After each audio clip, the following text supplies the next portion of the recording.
Hey guys, welcome back to another episode of Anchored Soul. This week, Jeremiah is going to be joining me. I am here in San Diego visiting him. And we just wanted to talk to you guys a little bit about how we came to the decision to go to Guam and what that looked like for us. So, you want to start and explain how we even had the option of Guam? Sure. So for my job in the Navy, we're kind of limited to the places that we can go. And Guam was one of those places. And we were kind of looking at the several other spots. Like, man, like that would be kind of cool. And then that really started getting us to think about the possibility of it. And then once time started getting closer and closer to making a decision of where I would apply to go, we really started praying on it.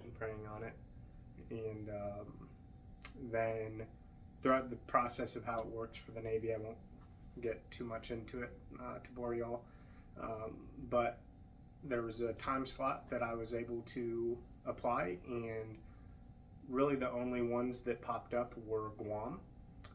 And so we prayed and prayed some more, and then a little bit more, and we decided that, hey, I'll go ahead and apply for it. Click the button, hit send, and if we get it, then we get it, and we'll kind of go from there. Well, and you felt like God had spoke to you and told you that if you got accepted to those orders, that was your answer. Yeah. I'm kind of a simpleton when it comes to choices and decisions. And in my mind and in my heart, I had felt that God was saying either yes or no pretty blatantly and pretty easily, and He wouldn't really confuse me with a maybe so kind of answer. And I started to feel very strongly that, hey, this is truly what it's supposed to be. If we get it, this is God saying yes. And I felt very confident in that, and very strongly and very solid about it, enough to where I would take my family and go. And then fast forward a couple months, I got the email confirmation back that been accepted for it and been selected for it, and called Allie, and she had started having second thoughts or second guesses and was not feeling very confident with it. And so then that made me start feeling like, man, is this really what God is saying? Because if it is, why would we be feeling different things?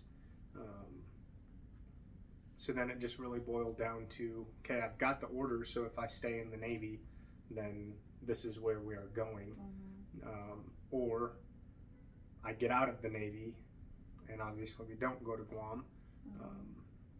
But then what do we do from there? Yeah, and I was just kind of blindly following. I mean, we're called to do that as wives, is to follow our husbands, because they're the leaders of the family. But I definitely had doubts about it, and I feel like I had many a conversation with God about, like, if this is really what we're meant to do, I'll do it, but I need the answer. Not that I didn't trust Jeremiah, but it was just like I don't know, I didn't feel at peace with it, and I wanted to feel at peace with it. So we had basically made our decision. We had told our family, this is the decision that we've made. And one day I was on my way to my best friend's house, and I was just talking to God and just saying, listen, I'll go if that's where you want us to go, but I need you to give me an answer. And I don't really know if you're even allowed to demand stuff like that, but I did. And I prayed that he would give me an answer so that I could quit doubting his will for our lives. And then the next day, we traveled up to Indiana, I think for our kids' birthday parties. I think so. And I was told that my grandpa was having some health issues, and it was a thing that seemed at the time like it was time sensitive. It ended up not being, thankfully, but from what I was told at the time and what was understood at the time, it was. And so we were like, oh, okay. And I went down and told Jeremiah, I was like, this is what's happening. I just had this conversation with God and asked him to give me a sign one way or another, and then this happened, and I feel like maybe that was an answer. So that restarted our whole praying process about it to make sure that we were making the right decision. And he hadn't re-enlisted yet, so we still had the options of either get out or go. And we prayed on that for quite a while. Yeah. That was rough. Mm-hmm. That was a rough time of prayer because it just was so confusing, and he felt one way and I felt the other way, so we were like divided on that as well. Well, and we would flip back and forth too, where I would feel, hey, I don't think I'm supposed to stay in. I'm going to start looking at these different career opportunities and everything for the outside, the civilian life. And when I would feel like that, she would feel, I'm feeling good about Guam. I think this is what we're supposed to do. I think God is saying yes. I'm like, well, I think God's saying Indiana, go back home to our family. And then a couple days later, I would feel, you know what, babe, I think Guam's it. I think God is telling me Guam again. And she goes, really? I think, I'm thinking Indiana. And so it was just a constant back and forth. We were each feeling very strongly and very convicted each way. Yeah. And then just flopping back and forth. And we just, that took a toll on our mental, our spiritual, our emotional well-being, that we were trying so hard to be obedient, and as obedient as we could be to Christ, but also like we want what's best for our family and for our two young kids. And so I think there was some confliction in there of our worldly desires along with our spiritual desires. And so it was a very tough time to figure out what we were supposed to do.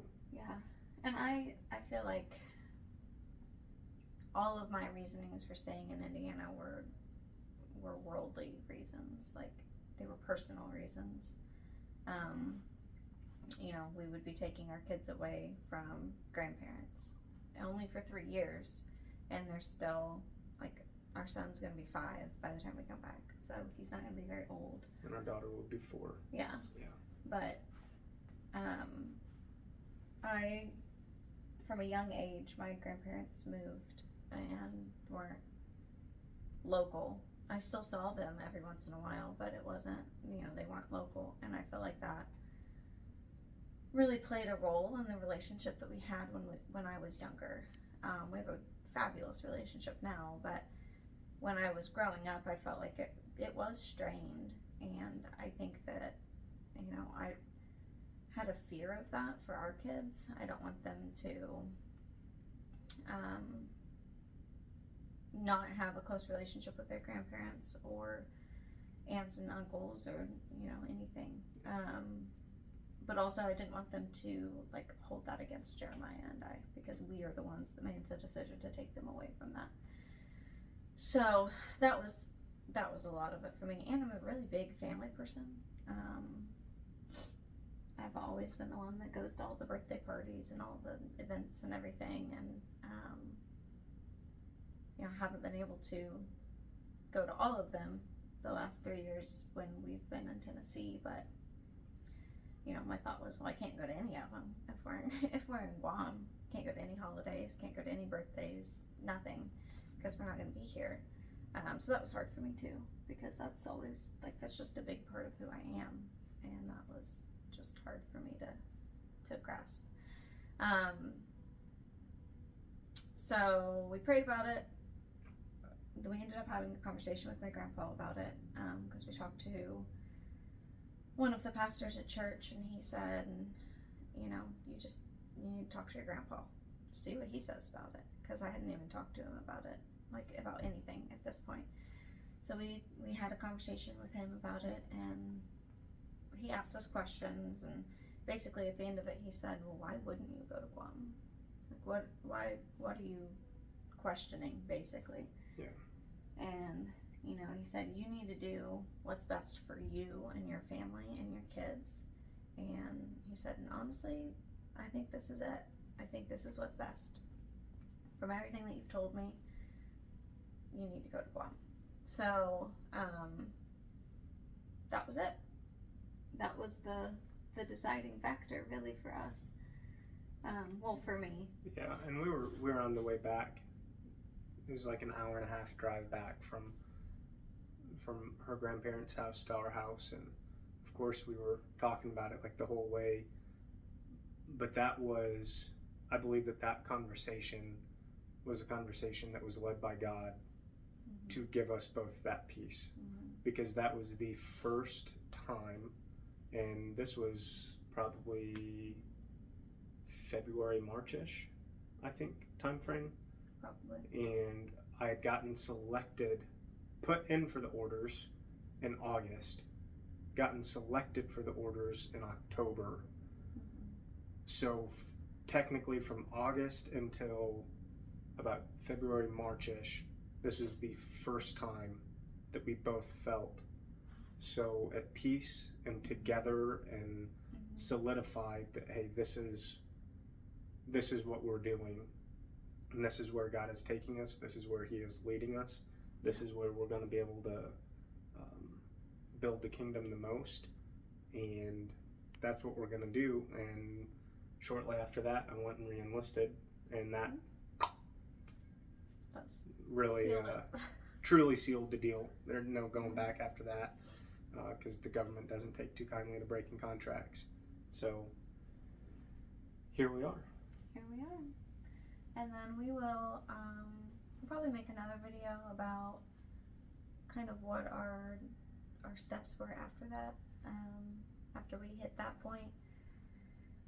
But it's too much to put in one video, so just kind of like where we feel like the Lord was calling us, why he was calling us to Guam, because that was kind of our next, once we came to terms with going to Guam, then that was kind of our next prayer was, okay, what do you want us to do in Guam? How can we, spread your word and build the kingdom? So yeah, that'll be probably our next video that we do. Anything else you want to add? No? Okay. Thank you for joining us, and we'll see y'all in the next one. Bye. See ya.